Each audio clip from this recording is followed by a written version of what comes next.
But no matter what's happened in the past, the important thing for all of us is to move forward together.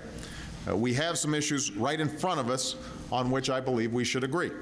Because as successful as we've been in spurring new economic growth, everybody understands that job growth has been lagging. Some of that's predictable.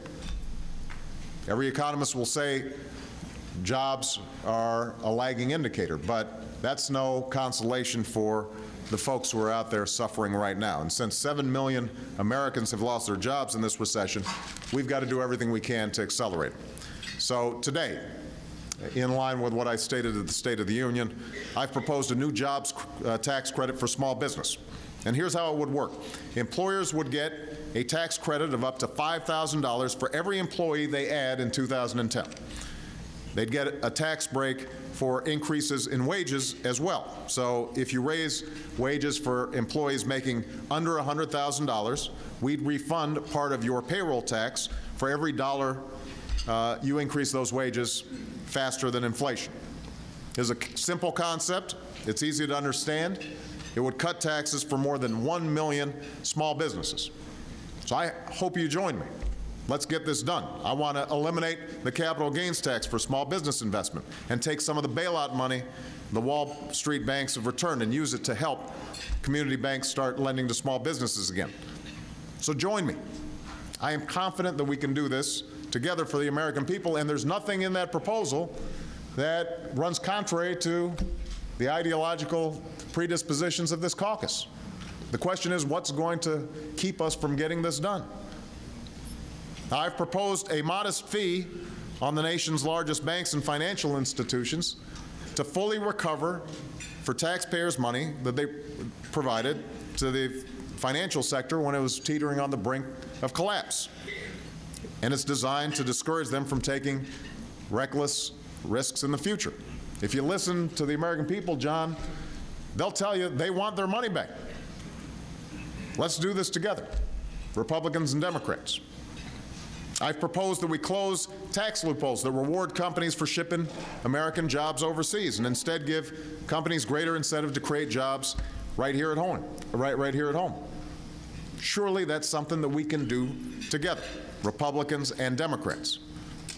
We know that we've got a major fiscal challenge in reining in deficits that have been growing for a decade and threaten our future. That's why I've proposed a 3-year freeze in discretionary spending other than what we need for national security. That's something we should do together. That's consistent with a lot of the talk, both in Democratic caucuses and Republican caucuses. We can't blink when it's time to actually do the job. At this point, we know that the budget surpluses of the 90s occurred in part because of the pay-as-you-go law, which said that, well, you should pay as you go and live within our means, just like families do every day. 24 of you voted for that, and I appreciate it. And we're able to pass it in the Senate yesterday. But the idea of a bipartisan fiscal commission to confront the deficits in the long term died in the Senate the other day. So I'm going to establish such a commission by executive order. And I hope that you participate fully and genuinely in that effort. Because if we're going to actually deal with our deficit and debt, everybody here knows that we're going to have to do it together, Republican and Democrat. No single party is going to make the tough choices involved on its own. It's going to require all of us doing what's right for the American people.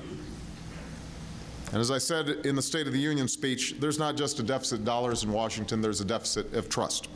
So I hope you'll support my proposal to make all congressional earmarks public before they come to a vote. And let's require lobbyists who exercise such influence to publicly disclose all their contacts on behalf of their clients, whether they are contacts with my administration or contacts with Congress. Let's do the people's business in the bright light of day, together, Republicans and Democrats. I know how bitter and contentious the issue of health insurance reform has become. And I will eagerly look at the ideas and better solutions on the health care front. If anyone here truly believes our health insurance system is working well for people, I respect your right to say so, but I just don't agree. And neither would millions of Americans with pre-existing conditions who can't get coverage today or find out that they lose their insurance just as they're getting seriously ill. That's exactly when you need insurance. And for too many people, they're not getting it. I don't think a system's working when small businesses are gouged and 15,000 Americans are losing coverage every single day, when premiums have doubled and out-of-pocket costs have exploded, and they're poised to do so again. I mean, to be fair, the status quo is working for the insurance industry, but it's not working for the American people. It's not working for our federal budget. It needs to change. This is a big problem, and all of us are called on to solve it. And that's why, from the start, I sought out and supported ideas from the Republicans. I even talked about an issue that has been a holy grail for a lot of you, which was tort reform, and said that I'd be willing to work together as part of a comprehensive package to deal with it. I just didn't get a lot of nibbles. Creating a high-risk pool for uninsured folks with pre-existing conditions. That wasn't my idea, it was Senator McCain's, and I supported it, and it got incorporated into our approach. Allowing insurance companies to sell coverage across state lines to add choice and competition and bring down costs for businesses and consumers.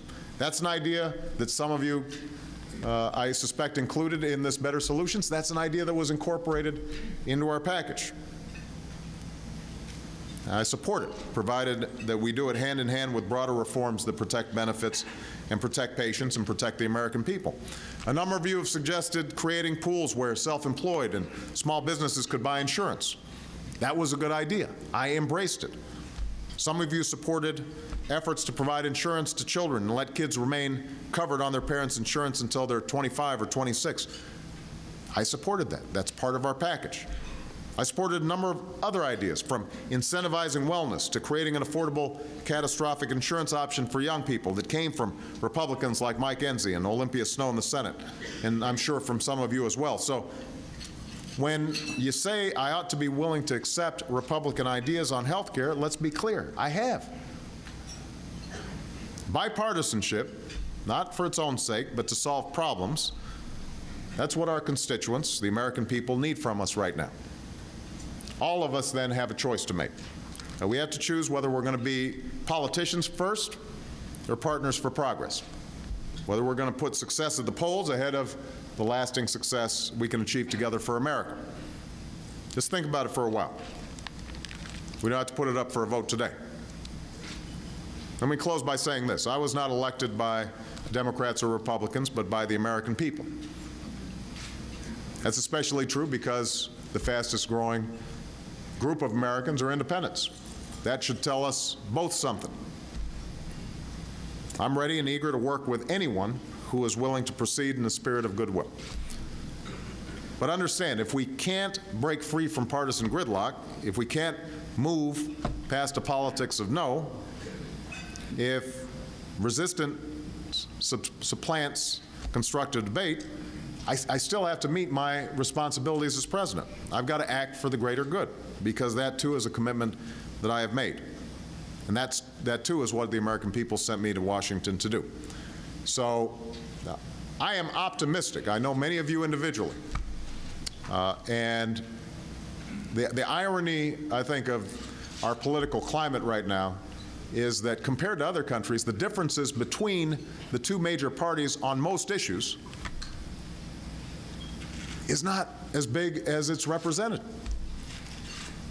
But we've gotten caught up in the political game in a way that's just not healthy. It's dividing our country in ways that are preventing us from meeting the challenges of the 21st century. I'm hopeful that the conversation we have today can help reverse that. So thank you very much.